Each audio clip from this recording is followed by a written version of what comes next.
The big alien ship came out of space near Earth's moon. It was smooth and silver with shiny curves that bent light around them. The ship was 3 times bigger than the largest human space station. Captain Maria Santos watched from the human defense platform with worry. "Captain, we have a message coming in," said Lieutenant Johnson. His fingers moved fast on the computer. "It's coming through all our radio channels at once." "Put it on the main screen," Santos said.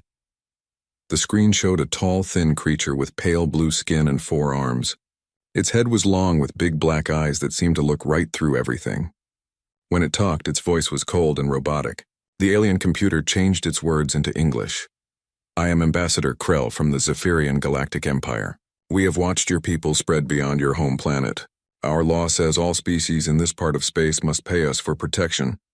Santos felt her teeth clench together. She had heard stories about this empire from the few alien traders who sometimes visited human space. They controlled thousands of star systems and made weaker species pay them money to avoid being destroyed. "You must give us 2 million tons of metal every Earth year, plus 10% of all power from your colonies," Krell continued. "This payment means the Empire will protect you from pirates, hostile aliens, and other dangers." The alien stopped talking and stared at Santos through the screen. "You have 30 of your days to agree. If you refuse, we will take action against you." The screen went dark. Santos stood quietly for a moment, thinking about what she had just heard. Around her, the bridge workers waited nervously. "Get me Admiral Chen," she said. "High priority message." Soon, Admiral Sarah Chen's face appeared on the screen. She was a woman in her 50s with sharp eyes and gray hair pulled back tight. Chen had been getting humanity ready for this day ever since the first reports about the Zephyrian Empire reached Earth 5 years ago. "I saw the message, Captain," Chen said before Santos could speak. "The alien ship is being watched by every telescope we have. How many crew do you think are on it?" "Based on the ship size and what we know about their technology, maybe around 500, Santos replied. "Admiral, what should we do?" Chen was quiet for a long moment. Her face showed how heavy this decision was. "Send them a reply. Tell them we appreciate their offer, but humanity says no to their protection." Santos felt her heart jump. "Ma'am, are you sure? The reports say they have destroyed whole planets for refusing to pay." "I'm sure, Captain. We've been getting ready for this moment for years. It's time to see if we prepared enough." 2 hours later, Santos was facing the alien ambassador again on screen. This time, Krell looked even colder than before. "Ambassador Krell," Santos began, reading from her prepared words. "Humanity thanks the Zephyrian Empire for their offer of protection. However, we must say no. We want to handle our own security." Krell's forearms moved in what might have been surprise. "You refuse? Do you know what happens to species that refuse imperial protection?" "We know about your reputation," Santos replied calmly. "Our answer stays the same." The alien leaned forward with narrowed black eyes. "Your species is young and foolish. You control only a few star systems. Your technology is primitive compared to ours. Your military has only small patrol ships and defense platforms. Do you really think you can fight the Empire?" Santos felt a cold smile cross her face. The aliens clearly knew very little about what humans had really built. "Good. Let them think humans were weak and not ready." "We understand the risks," she said. "Our answer is final." Krell stared at her for several seconds. "Very well. You have chosen poorly. The Empire will remember this insult. You have 30 days to change your mind, after which we will take action." The message ended. Santos fell back in her chair, realizing she had been holding her breath. Around her, the bridge crew began talking in worried whispers. "Captain," Lieutenant Johnson said quietly, "did we just start a war with the Galactic Empire?" Before Santos could answer, her computer made a sound with an incoming priority message from Admiral Chen. The Admiral's face appeared on screen, but this time she was not alone. Behind her, Santos could see other high-ranking military officers and government officials. "Captain Santos," Chen said, "please come to Earth immediately for an emergency meeting of the Colonial Defense Council. We have a lot of work to do." Over the next few days, news of humanity's refusal spread throughout human space. On every colony, world, and space station, people gathered around news screens to hear the details. Some were afraid, others were angry. Many wondered if their leaders had made the right choice. In the secret military facilities hidden throughout the solar system, however, a different kind of preparation was happening. For 5 years, ever since first contact with alien traders had told them about the HFY Empire, humanity had been quietly building up their defenses. Deep in the asteroid belt, robot shipyards had been working day and night to build new warships. On the dark side of the moon, weapons labs had been developing new technologies. In hidden bases on Mars and the outer planets, soldiers had been training for a war they hoped would never come. Admiral Chen stood in the main briefing room of the secret command center buried beneath the Rocky Mountains. Around her, dozens of officers and officials listened as she explained humanity's situation. The HFY Empire controls over 10,000 star systems, she began. Their military is huge and experienced. They have been conquering weaker species for over 1,000 years. By every logical calculation, we should be afraid. She paused and looked around the room. But humans have never been good at following logical calculations. We didn't logically decide to leave Earth and spread across the stars. We didn't logically choose to face the unknown dangers of space. And we won't logically bow down to alien bullies now. A murmur of agreement went through the room. Chen continued. The Empire thinks we are weak because we are young. They think our technology is primitive because we haven't conquered other species. They think our military is small because they can only see our patrol ships and defense platforms. Her voice grew stronger. They have no idea what humans can do when we're fighting for our freedom. They don't know about our hidden shipyards. They don't know about our new weapons. They don't know about the alliance treaties we've been secretly making with other species who hate the Empire just as much as we. 2. The Admiral turned on a holographic display, showing the current positions of human military assets throughout known space. The display showed the truth that no alien spy had discovered yet. Humanity had been very busy over the past 5 years. We have 30 days before they come, Chen concluded. Let's make sure those 30 days count. As the meeting ended and officers hurried to their jobs, nobody noticed the small communication device hidden in the air system. The device had been recording everything, and its signal was already racing toward the edge of human space, carrying news that would very soon reach alien ears. The countdown to war had begun, and both sides were about to discover things about each other that would change the galaxy forever. Admiral Thex of the HFY Imperial Navy stood on the bridge of his ship, the Dominion's Pride, watching the final preparations for what he thought would be a very short military operation. His pale blue skin shined under the ship's lights as his forearms moved across the control panels with practiced skill. Status report, he ordered in the clicking, whistling language of his people. All 12 ships are ready for hyperspace jump, replied his second-in-command, Commander Vex. Weapons are charged, shields are at maximum, and our files on human military capabilities have been updated. Thex allowed himself what might have been a smile, though on his alien face it looked more like a sneer. The intelligence reports made for amusing reading. Humanity controlled only 7 star systems. Their space fleet had maybe 50 small ships, mostly patrol vessels and cargo ships converted for military use. Their weapons technology was at least 2 centuries behind Imperial standards. Have the humans tried to contact us since our 30-day deadline ended? Thex asked. No, sir. Our monitoring stations report no unusual activity in human space. Their patrol schedules remain normal. Their communication traffic shows no signs of military preparation. They appear to be ignoring our ultimatum completely. This was exactly what Thex had expected. Young species often went through a phase of stubborn pride when they first met the Empire. They would refuse the initial demand, force the Empire to make a military demonstration, and then quickly surrender once they realized how outmatched they were. It was a pattern he had seen dozens of times before. Excellent. Begin the hyperspace jump to the human border world of New Geneva. We'll start there and work our way toward their home system until they come to their senses. The space around the 12 Imperial ships began to shimmer and bend as their hyperspace engines turned on. Within moments, they vanished from normal space, traveling faster than light toward human territory. 3 days later, the Imperial fleet came out of hyperspace at the edge of the New Geneva system. Thex studied the tactical display with professional interest. New Geneva was a typical human colony world, a small planet with about 2 million people, surrounded by mining stations and orbital facilities. According to their intelligence, it was defended by no more than 6 human patrol ships. Sir, we're detecting human ships approaching our position, reported the sensor officer. 20 ships moving in formation. Thex's eyes widened slightly. 20 ships was more than their intelligence suggested, but still nothing to worry about. Show me their ship types. The main screen showed the approaching human fleet. The ships were ugly, boxy things that looked like flying metal rectangles.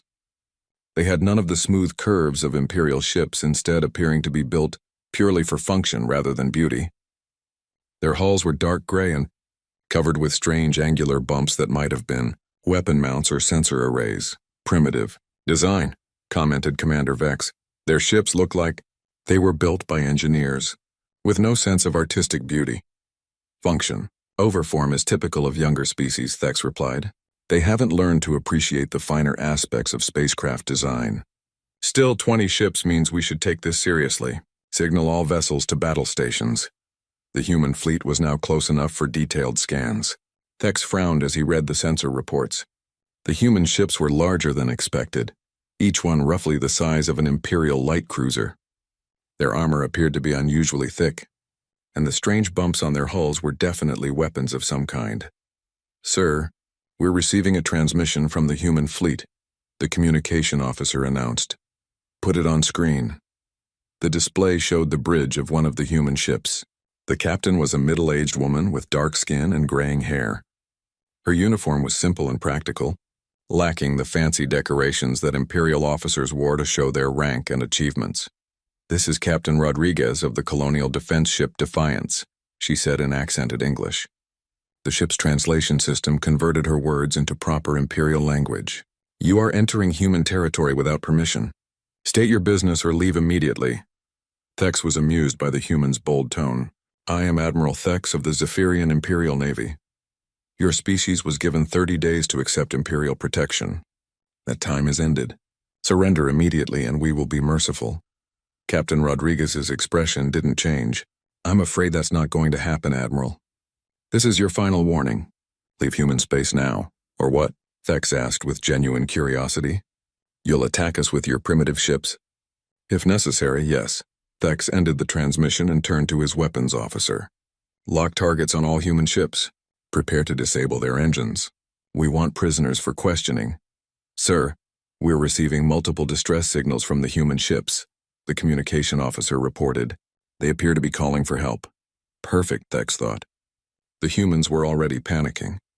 Their distress calls would only be heard by more patrol ships, which wouldn't arrive in time to make any difference. This demonstration of Imperial power would be over within the hour. Fire warning shots across their bows, Thex ordered. Let's see how brave they are when our plasma cannons start shooting. The Dominion's Pride's main guns fired, sending brilliant streams of superheated plasma past the human formation. The shots were deliberately aimed to miss, but they carried enough energy to vaporize a small asteroid. It was an impressive display of Imperial firepower. The human ship's response was unexpected. Instead of retreating or surrendering, they began to spread out into a wider formation. Their weapon systems, whatever they were, began powering up. Energy readings spiked across Thex's sensor displays.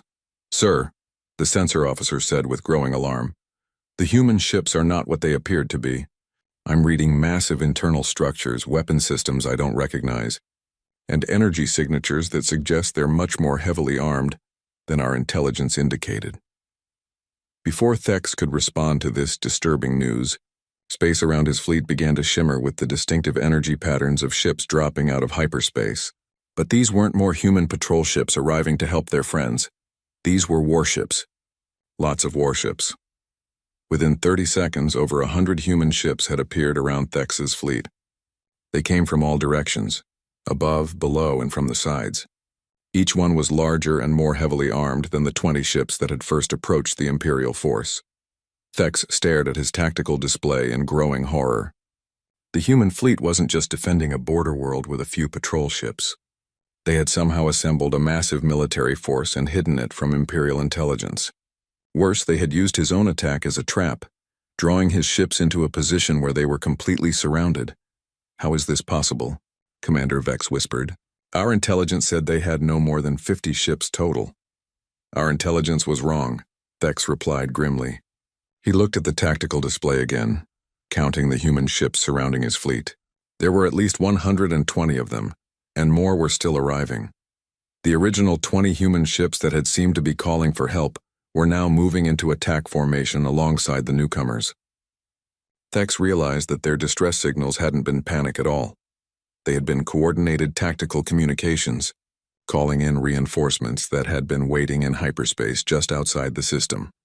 "Sir, we're receiving another transmission from the humans," the communication officer announced. Captain Rodriguez appeared on screen again, but now her expression was very different. Instead of the diplomatic politeness she had shown before, her face was hard and determined. "Admiral Thex," she said, "you came here expecting to find a few frightened colonists with outdated ships. Instead, you found the Colonial Defense Fleet. We've been preparing for this day for 5 years. Every ship you see around you was built specifically to fight the Zephyrian Empire." Thex felt something he hadn't experienced in decades of military service. Fear. Not just concern or caution, but real, genuine fear. His 12 ships were some of the finest vessels in the Imperial Navy, but they were outnumbered 10-1 by enemies who had clearly been planning this confrontation for years. "You have 2 options," Rodriguez continued. "Surrender now and your crews will be treated according to the laws of war. Or try to fight your way out and discover what human weapons can do to Imperial ships." Thex looked around his bridge at the faces of his crew. They were all staring at the tactical display, watching as the human ships moved into perfect attack positions. Every escape route was blocked. Every angle was covered.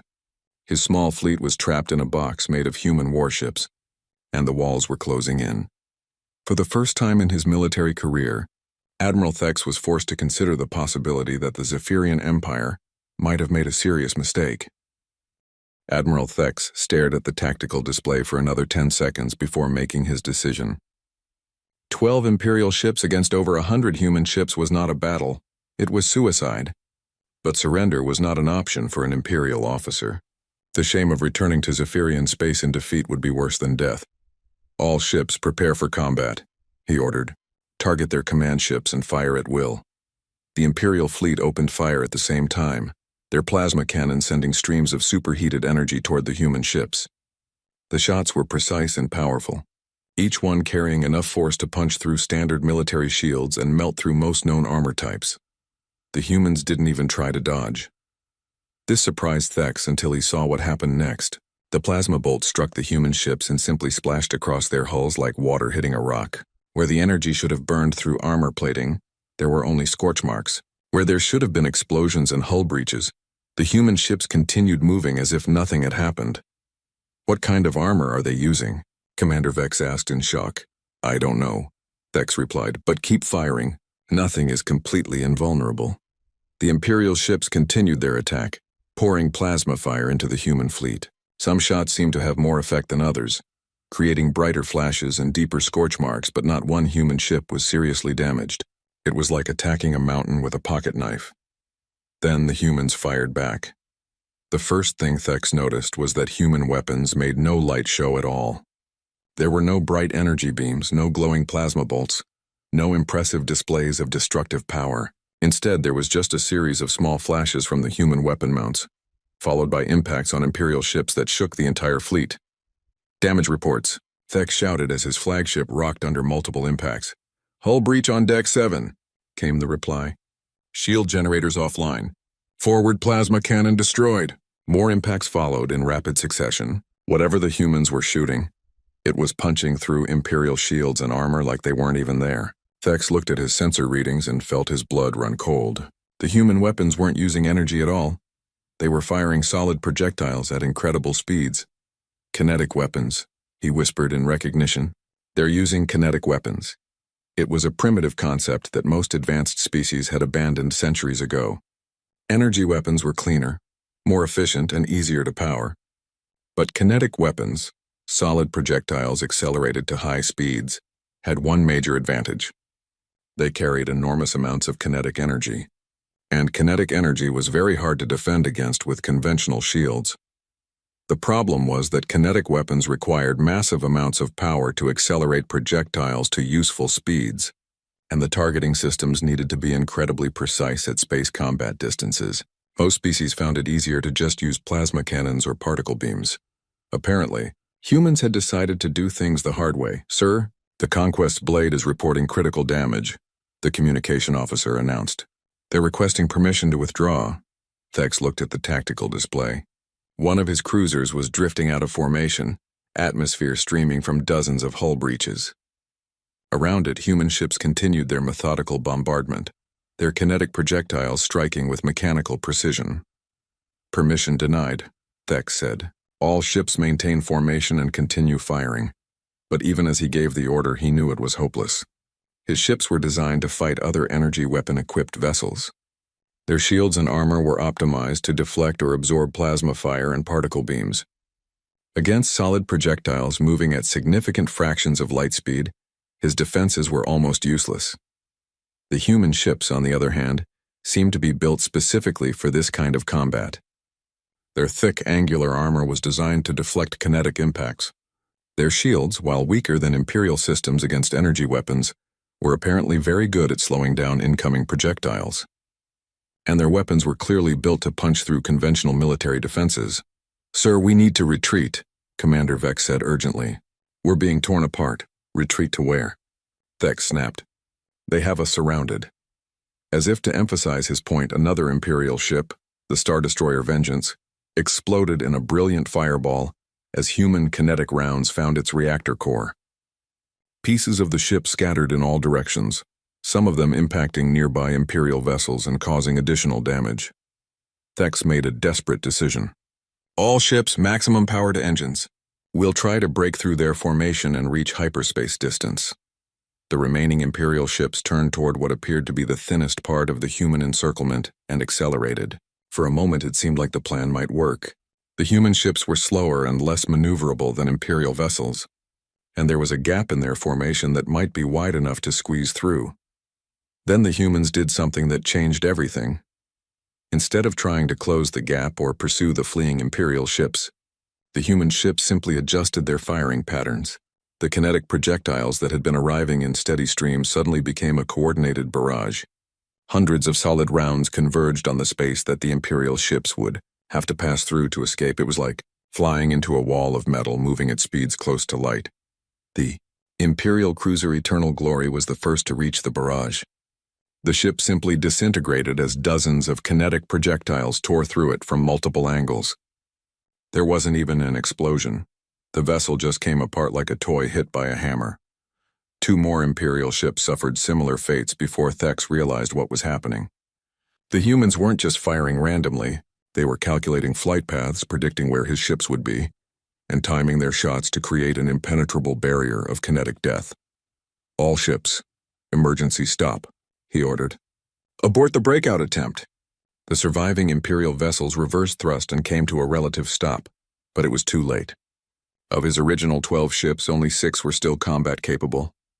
The others were either destroyed or drifting helplessly with critical damage.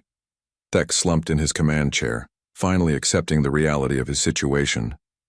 His fleet was trapped, outnumbered, and outgunned by enemies who had clearly studied Imperial tactics and designed their entire military strategy around defeating them. "Sir, we're receiving another transmission from the human commander," the communication officer reported. Captain Rodriguez appeared on screen again.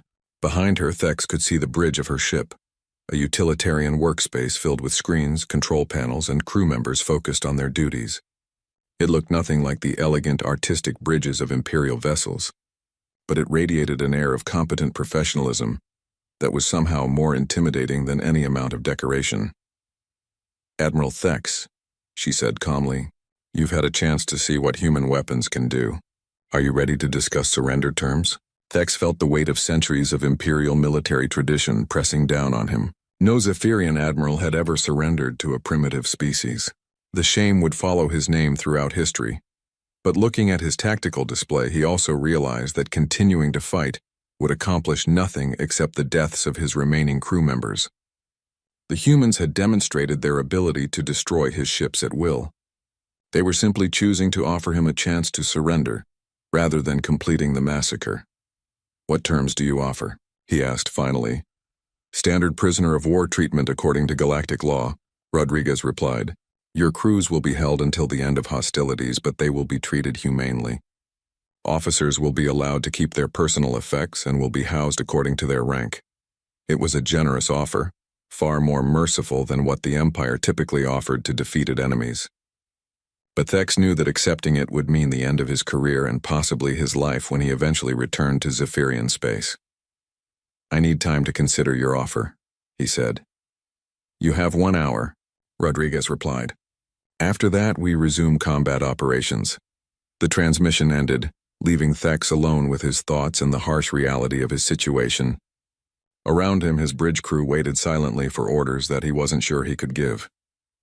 In the space surrounding his battered fleet, over 100 human warships maintained their positions with mechanical precision. Their ugly functional designs no longer seemed primitive to Thex. Instead, they looked like exactly what they were: weapons of war built by a species that had studied their enemies carefully and prepared for this moment with deadly efficiency.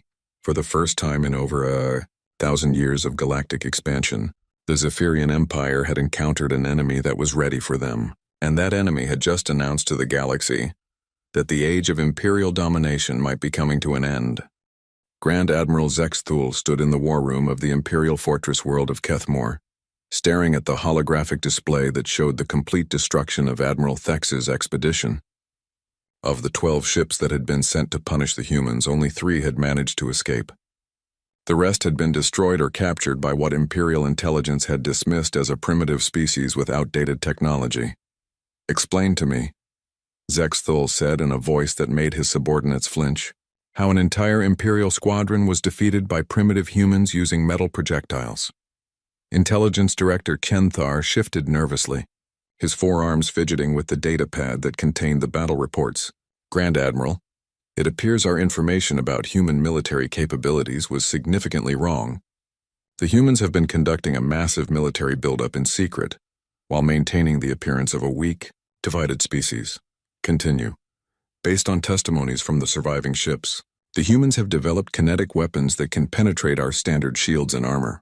Their ships are built specifically for this type of combat, with thick armor plating designed to deflect energy weapons, while their own weapons are optimized for piercing conventional defenses."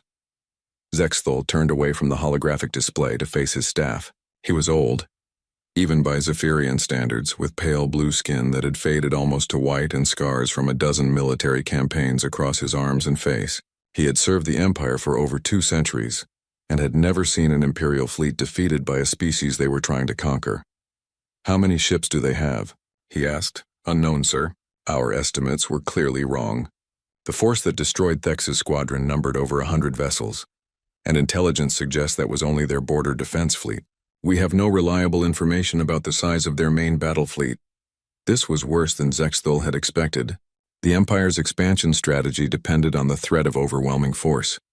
When that threat failed, as it had with the humans, the only option was to actually use overwhelming force. But doing so required knowing what kind of force would be overwhelming. "What do we know about their technology level?" he asked. Science Director Velketh stepped forward with his own data pad. "Their faster-than-light technology appears to be roughly equal to ours, though they may have made improvements we're not aware of. Their energy shields are weaker than Imperial standard, but they seem to have compensated with much thicker physical armor. Their weapons technology is actually quite sophisticated. The kinetic projectiles they use require very precise manufacturing and extremely advanced targeting computers. And their strategic capabilities." Intelligence Director Kenthar consulted his notes. "This is perhaps the most concerning aspect, sir. The humans didn't just build a fleet in secret. They coordinated the entire operation perfectly. They knew exactly when and where our forces would attack. They had prepared positions and reinforcements ready, and they executed a complex tactical plan with precise timing. This suggests a level of military planning and coordination that we seriously underestimated." Zexthul walked over to the tactical display and began entering commands. A new hologram appeared, showing the current positions of Imperial forces throughout the galaxy. Red dots marked the locations of major battle fleets, while blue areas showed sectors under Imperial control. "The nearest major fleet is Battle Group 7 under Admiral Kreshtal," he said, highlighting a cluster of red dots. 200 ships, including 30 heavy cruisers and 5 dreadnoughts. They can reach human space within 10 standard days." "Sir," Kenthar said carefully, "do you think 200 ships will be sufficient?" The humans clearly have more vessels than we initially believed, and their weapons seem to be very effective against our defenses. 200 Imperial ships against even 500 human vessels should be more than adequate, Zexthul replied. The humans won one battle using surprise and preparation. They won't have those advantages again. But even as he said it, Zexthul felt a nagging doubt. The battle reports from Admiral Thex's survivors painted a picture of human forces that were not just numerous, but also well-trained, well-equipped, and tactically sophisticated. This was not a species that had simply gotten lucky in one engagement. Grand Admiral, Science Director Velketh said hesitantly, "There's something else you should know. Our analysis of the human weapon systems suggests they've been developing this technology for several years. This wasn't a hasty preparation. It was a long-term military program specifically designed to counter Imperial forces." "What do you mean?" "Sir, kinetic weapons are extremely difficult to develop to military effectiveness. The power requirements, the targeting systems, the manufacturing precision needed for the projectiles. All of this requires years of research and development. The humans didn't just build a fleet, they invented an entirely new approach to space combat." Zexthul absorbed this information in silence. If the humans had spent years developing anti-Imperial weapons, they had been planning for this conflict long before the Empire had even noticed their existence. That suggested a level of strategic thinking that was rare among younger species. "There's more, sir," Intelligence Director Kenthar added. "We've been monitoring communications from other species in that sector of the galaxy. Several of them have been in contact with the humans, and there are indications that some kind of alliance may be forming." This was the worst possible news. The Empire's strategy of controlling through intimidation only worked when potential rebels were isolated and facing Imperial forces alone. If the humans were building alliances with other species, they could potentially inspire widespread rebellion. "Which species?" Zexthul demanded. "The Altarians, definitely. They've been secretly trading with humans for over a year. The Vegan Collective has had diplomatic contact, though we're not sure about any formal agreements, and there are unconfirmed reports of human ships being seen in Draconian space." Zexthul felt a chill run down his spine. The Draconians were a warrior species that the Empire had conquered 50 years ago. They had never fully accepted Imperial rule and had been looking for any excuse to rebel. If the humans could provide them with weapons and support, the results could be catastrophic. "Send word to Admiral Crescital," he ordered. "Battle Group 7 is to proceed to human space immediately. Maximum speed, full combat readiness. I want those ships there in 8 days, not 10. "Yes, sir," Kenthar replied. "What are the Admiral's orders regarding the human colonies?" Zexthul thought for a moment. The standard Imperial response to rebellion was overwhelming force applied without mercy. Entire planets had been bombarded into submission when their inhabitants refused to accept Imperial rule. But the humans had already proven they wouldn't be intimidated by threats, and their military capabilities were apparently much greater than anyone had realized. "Tell Crescital that his primary objective is to destroy the human military fleet," he said finally. "Once their ships are eliminated, we can deal with their colonies at our leisure.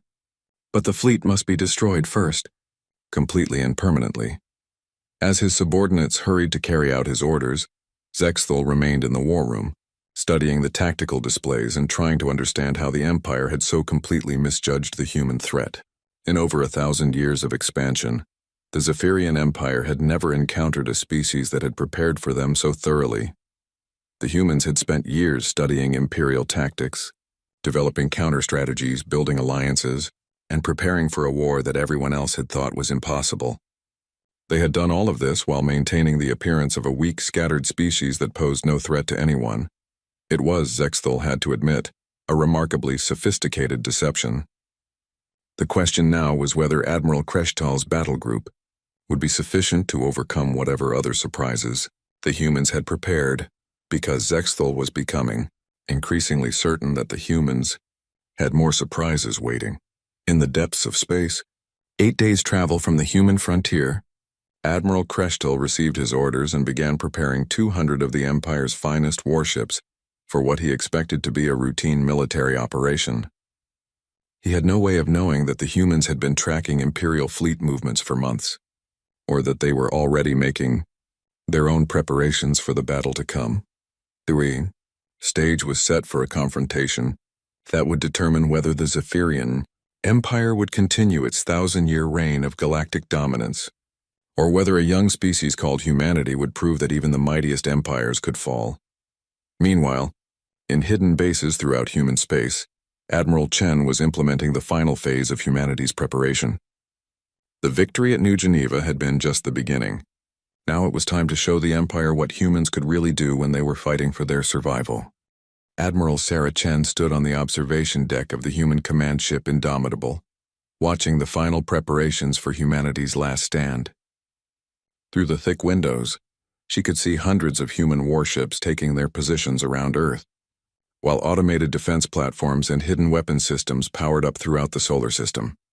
It had been 3 weeks since Admiral Crescital's Imperial battle group had entered human space, systematically destroying the outer colonies and pushing steadily toward humanity's home system. The human fleet had fought a series of delaying actions, trading space for time while civilian populations were evacuated and final defensive preparations were completed. Now the Imperial fleet was only hours away from Earth, and Admiral Chen was about to discover whether 5 years of preparation would be enough to save her species. Final fleet count. Admiral, reported Captain Martinez, Chen's chief of staff. We have 437 combat-ready vessels in the system, plus 200 automated defense platforms and the orbital fortresses around Earth and Mars. Chen nodded, though she knew the numbers by heart. It was still fewer ships than she had hoped for. Too many had been lost in the fighting around the outer colonies, and some of the newer vessels hadn't been completed in time for the battle. But it would have to be enough. What's our intelligence on the Imperial force? She asked. Long-range sensors confirmed 200 Imperial ships, including 5 of their largest dreadnoughts. They're approaching from the direction of Jupiter, probably planning to use the planet's gravity to mask their final approach vector. Chen walked over to the tactical display that showed the entire solar system. Red dots marked the approaching Imperial fleet, while blue symbols showed human forces. She had spent months planning for this moment, running simulations and war games, trying to find a strategy that would give humanity a chance against superior numbers and more advanced technology. The plan she had finally settled on was desperate, dangerous, and would require perfect timing from every ship in the human fleet. If it worked, the Empire would suffer a defeat that would echo across the galaxy. If it failed, humanity would be extinct within days. All ship commanders, this is Admiral Chen, she announced over the fleet communication system. The Imperial fleet will reach Earth orbit in approximately 4 hours. You all know the plan and you all know what's at stake. Today we fight not just for our own lives, but for the future of every species that refuses to bow to Imperial domination. She paused, looking out at the assembled human fleet. Each ship represented years of secret construction, months of training, and the hopes of billions of people throughout human space. They were about to face the finest military force in the known galaxy, and their only advantages were determination, preparation, and the element of surprise. Remember, she continued, the Empire expects us to fight like every other species they've conquered. They expect us to mass our ships in traditional formations and engage them in conventional space combat. We're going to do something they've never seen before. Throughout the solar system, human ships began moving to their assigned positions. Unlike traditional naval formations, they were spreading out across vast distances, some hiding behind asteroids, others using the gravity wells of planets and moons to mask their approach vectors. To an outside observer, it would look like the human fleet was scattering in panic, rather than preparing for battle. Admiral Crescital, commanding the approaching Imperial force from his flagship Galactic Supremacy, was indeed puzzled by what his sensors were showing him. He stood on his bridge, studying tactical displays that showed human ships moving in seemingly random directions throughout the solar system. What are they doing? Asked his second-in-command, Commander Veltar. This looks nothing like standard defensive formations. Perhaps they're retreating, Crescital replied, though something about the human movements bothered him. After the surprising defeat of Admiral Thex's expedition, he had expected the humans to put up organized resistance. This apparent chaos didn't match the tactical sophistication they had demonstrated in previous engagements. Sir, we're detecting massive energy signatures from the third planet, Earth, reported the sensor officer. It appears to be coming from orbital installations around the planet. Crescital studied the sensor readings. The energy signatures were unlike anything in Imperial databases, not the clean, efficient patterns of plasma generators or particle beam arrays, but something rougher and more primitive. Yet the power levels were enormous, far exceeding what should have been possible with human technology. "Maintain course and speed," he ordered. "All ships prepare for combat. Whatever the humans are planning, we'll be ready for it." But even as he gave the order, Crescital felt the same nagging doubt that had troubled Grand Admiral Zexthul. The humans had already surprised the Empire once with their unconventional tactics and weapons. What other surprises might they have prepared? He was about to find out. The Imperial fleet reached the outer edge of Earth's solar system and began its final approach toward the human homeworld. As they moved inward, passing the orbit of Mars, they encountered the first human resistance. It wasn't what Crescital had expected. Instead of massed formations of human warships, the Imperial fleet found itself facing individual ships and small groups that attacked from unexpected angles, fired their kinetic weapons, and then retreated before the Imperial vessels could respond effectively. It was like fighting a swarm of angry insects rather than an organized military force. "Damage reports," Crescital ordered after the third such attack had struck his fleet. "Minor hull damage to 6 vessels, sir. 1 cruiser has lost its forward shield generators. No ships destroyed, but these hit-and-run attacks are slowing our advance." The human tactics were annoying rather than decisive, but they were achieving their apparent purpose of delaying the Imperial advance while inflicting small amounts of damage. More importantly, they were forcing the Imperial fleet to maintain combat formations and keep their shields raised, which consumed additional power and reduced their maximum speed.